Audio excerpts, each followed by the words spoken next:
مولاي صل وسلم دائما أبدا على حبيبك خير الخلق كلهم.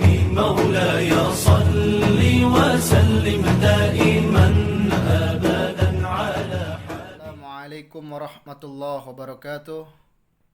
الحمد لله الذي يحب العلماء ويكرم العلماء. Innama yashallaha min ibadihil ulama. Salatu wassalamu ala ashrafil anbiya wal mursalin Sayyidina wa maulana Muhammadin wa ala alihi wa sahbihi wa barik wa sallim ajma'in. Amma ba'du. Perkenalkan, nama saya Muhammad Khotami, mahasiswa Universitas Nadatul Ulama,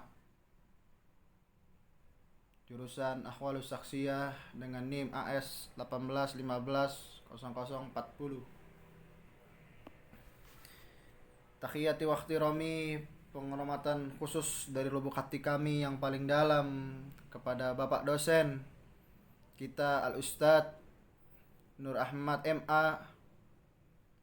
Ata'anallah fituli hayati. Kita doakan mudah-mudahan beliau selalu panjang umur, disehatkan badannya, dimurahkan rezekinya, dilancarkan segala dakwanya. Mudah-mudahan apa yang beliau ajarkan kepada kita dapat bermanfaat dalam kehidupan kita sehari-hari dan dapat membimbing kita di semester 5 ini hingga akhir nanti semester 5. Amin ya rabbal alamin. Dan teman-temanku yang dimuliakan Allah Subhanahu wa taala, langsung saja tidak berpanjang lebar, izinkanlah saya untuk menyampaikan materi hadis ahkam, yaitu tentang wasiat. Kita langsung ke pembahasan pertama. Pengertian wasiat secara bahasa.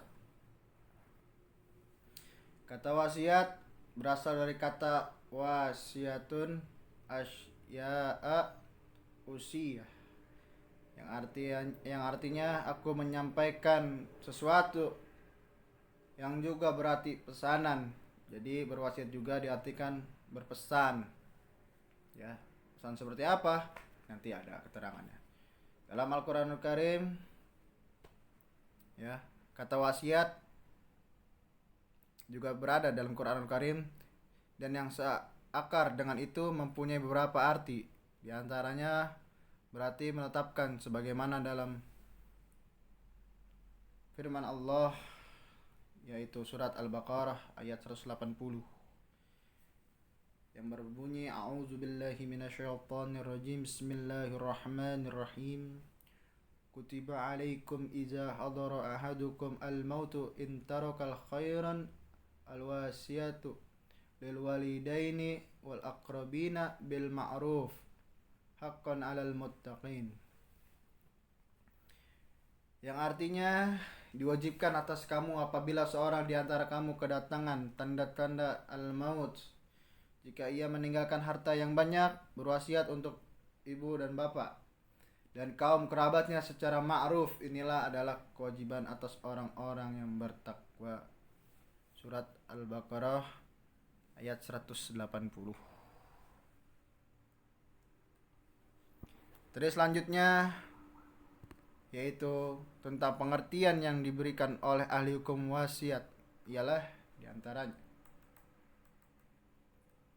memberikan hak secara sukarela yang dikaitkan dengan keadaan sudah meninggal, baik diucapkan dengan kata-kata atau bukan. Sedangkan menurut Syed Sabik mendefinisikan sebagai berikut: wasiat itu adalah pemberian seorang kepada orang lain, baik berupa barang piutang ataupun manfaat untuk dimiliki orang yang diberikan wasiat setelah yang mewasiati itu meninggal dunia.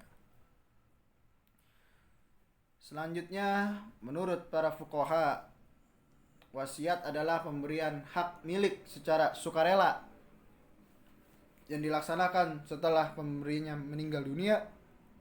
Maka pemberian hak milik ini bisa berupa barang piutang atau manfaat. Ketika seorang sudah berpindah dari alamul fana ila alamul baqa, berjumpa dengan Allah Subhanahu wa taala, hendaknya orang tersebut mewasiati apa sekiranya yang harus diwasiatkan kepada keluarganya atau kepada kerabatnya, lebih khusus kepada keluarganya. Karena di situ nanti ada hak-hak yang harus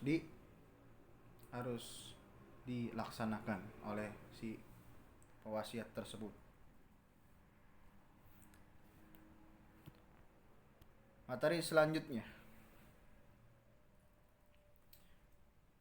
sebelum kita masuk ke ayat-ayat Al-Quran yang berhubung dengan tentang wasiat, surat Al-Baqarah ayat 180 dan 182, ada keterangan sedikit.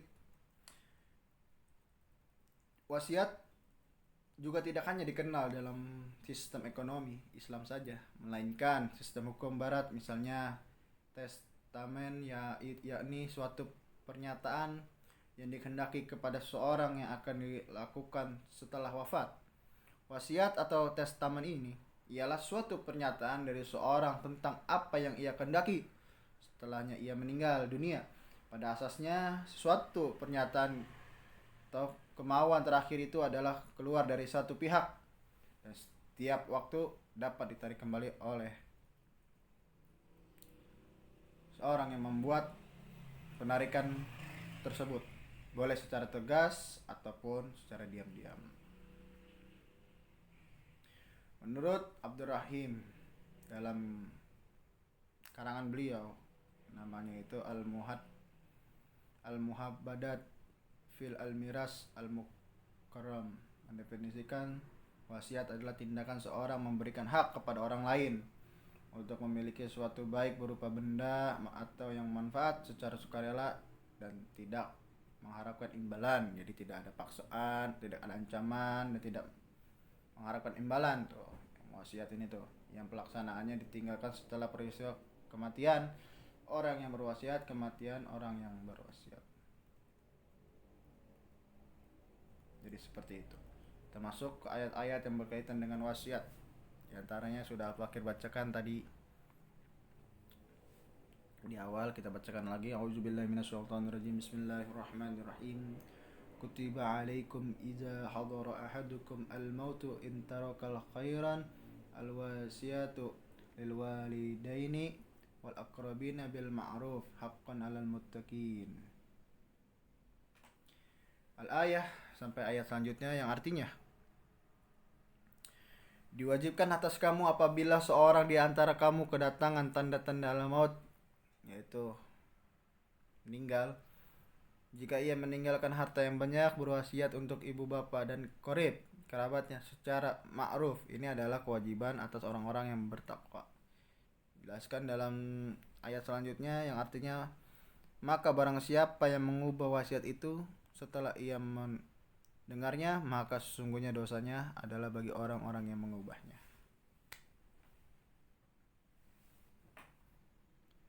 Kita masuk ke slide selanjutnya.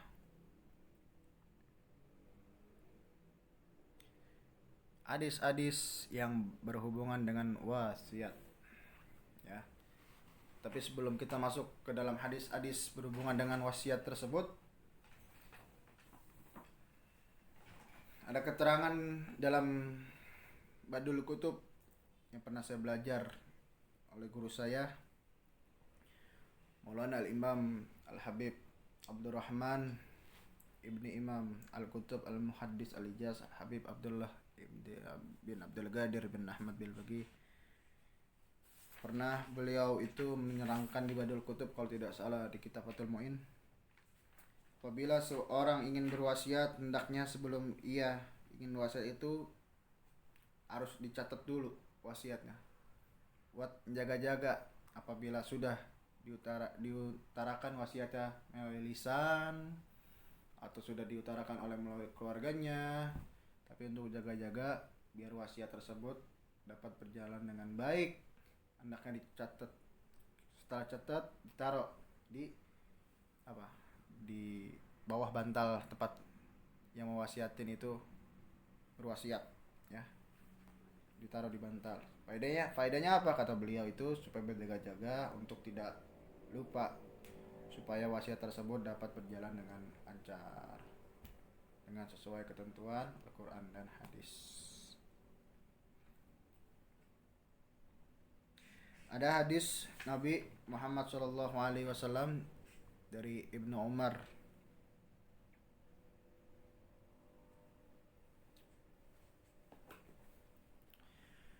An Ibni Umar radhiyallahu anhuma anna Rasulullah sallallahu alaihi wasallam qala ma haqqul umri'in muslimin law syai'un yusi fihi yunbitu lailatan aw lailataini illa wa wasiyatuhu maktubatun inda ra'sihi. Muttafaqun alaih. Di sini ada di kitab Fathul Mu'in. Di sarahnya juga ada di Inhatul Talibin. Ada di sini tertera dalam kitab tersebut. Yang sebagaimana hadis daripada diriwayatkan oleh Ibnu Umar radhiyallahu anhu, kemudian Allah meridhai kepada beliau, bahwasanya Rasulullah sallallahu alaihi wasallam bersabda, hak seorang muslim yang memiliki sesuatu lalu ingin berwasiat dari sesudah berlaku 2 malam, maka wasiatnya mesti sudah ditulis di sisinya. Muttafaqun alaih. Nah, ini keterangan yang sebelumnya saya terangkan. Hendaknya apa? Maka wasiatnya mesti sudah ditulis di sisinya. Jadi keterangan yang sudah saya ibaratkan tadi sudah tertera oleh guru saya, ya, untuk menjaga-jaga. Hendaknya orang yang berwasiat tersebut harus menjaga-jaga, harus punya tulisannya itu ditaruh di belakangnya. Faedahnya apa? Untuk supaya berjalan lancar dalam melaksanakan wasiatnya. Dan selanjutnya yaitu tentang hukum wasiat.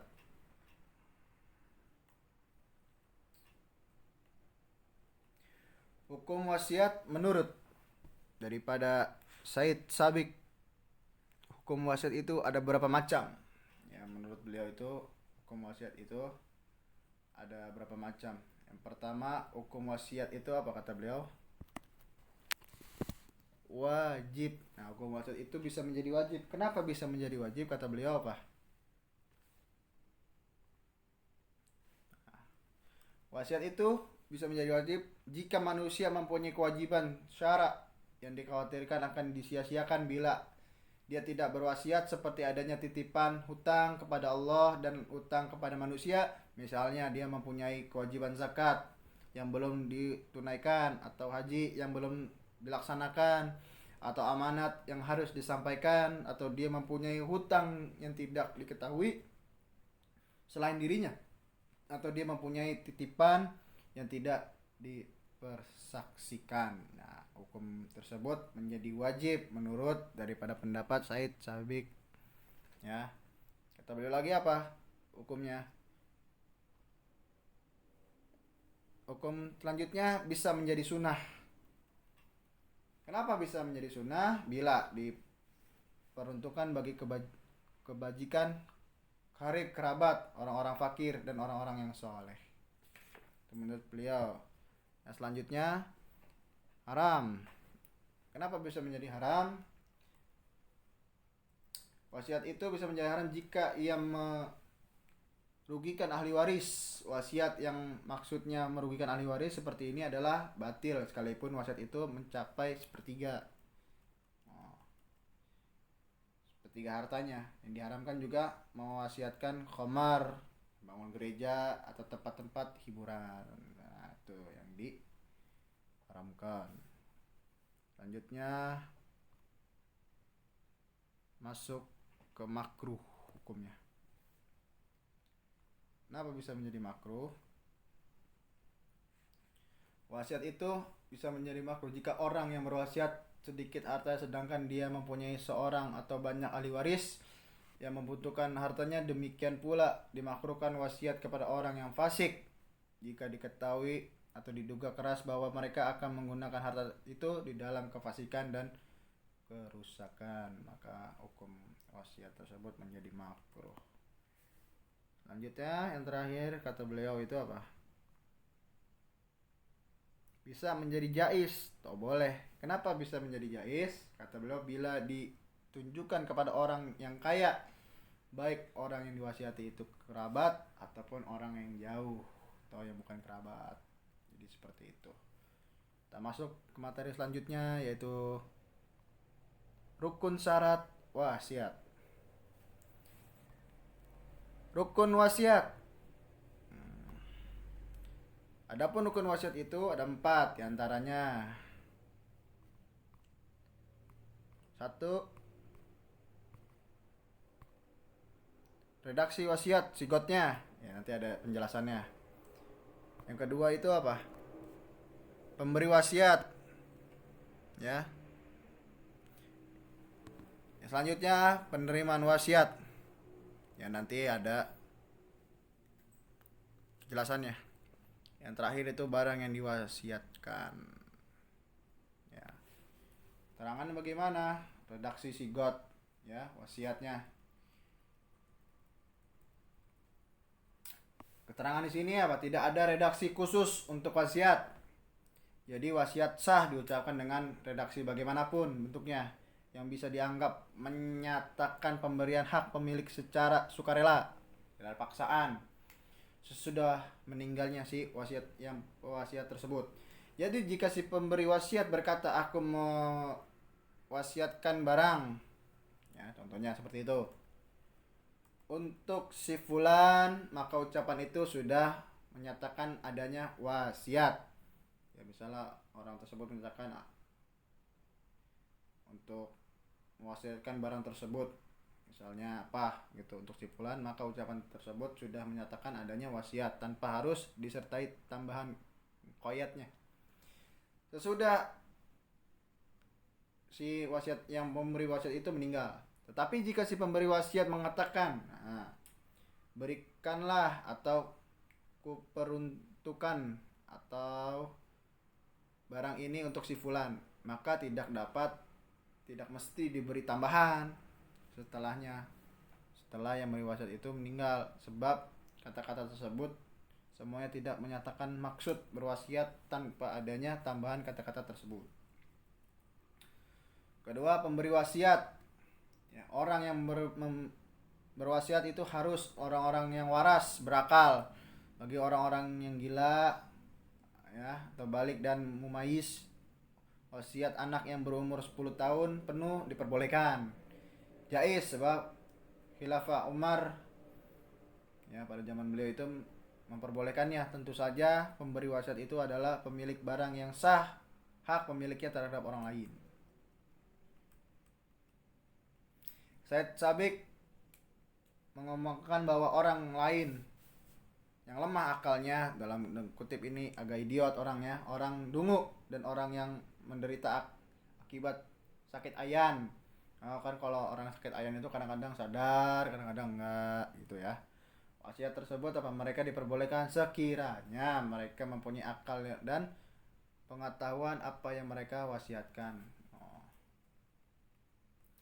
Tapi kalau menurut kompilasi hukum Islam pada pasal 194 dinyatakan bahwa orang yang berwasiat itu adalah orang yang telah berumur 21 tahun, ya, menurut kompilasi hukum Islam, ya. Pada pasal 194, berakal, sehat dan tanpa adanya paksaan dapat mewasiatkan sebagai harta bendanya kepada orang lain. Harta benda yang diwasiatkan itu harus merupakan hak dan pewasiat memiliki barang yang diwasiatkan. Nah, setelah itu baru dapat dilaksanakan sesudah pewasiat meninggal dunia. Dikemukakan pula batas minimal orang yang boleh berwasiat adalah yang benar-benar telah dewasa secara undang-undang. Jadi berbeda dengan batasan balik dalam kitab-kitab fikih yang pernah kita pelajari. Selanjutnya penerima wasiat. Keterangannya penerima wasiat itu bukanlah ahli waris kecuali jika disetujui oleh para ahli waris lainnya. Ya, seorang yang zimmi yang boleh berwasiat untuk sesama zimmi itu juga untuk seorang yang muslim sesuai dengan firman Allah Subhanahu wa taala dalam surat Al-Mumtahanah,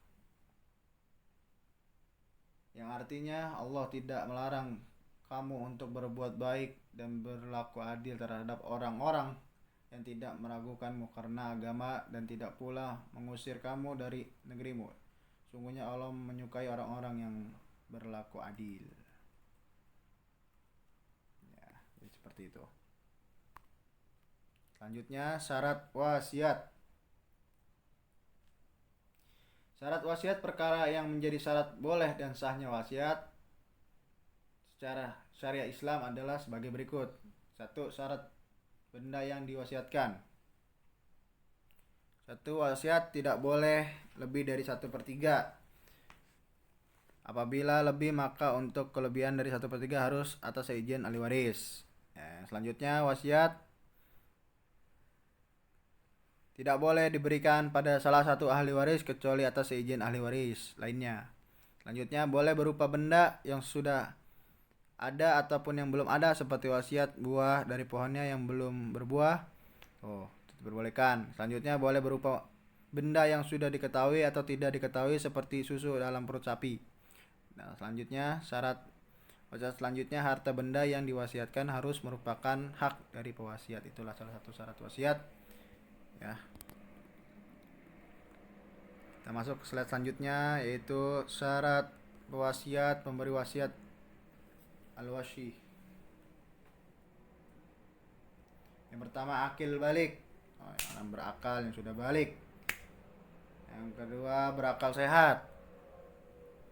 Tidak gila atau punya penyakit yang lain sebagainya. Selanjutnya atas kemauan sendiri. Tidak dipaksa atau ada ancaman.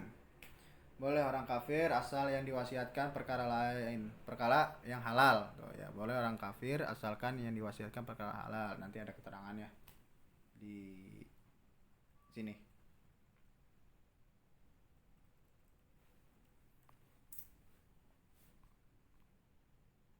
Nah, ini keterangannya. Menurut syarat-syarat wasiat menurut Abu Bakar Jabir Al-Jazairi adalah sebagai berikut. 1. Penerima wasiat harus muslim. Kata beliau tuh, ya.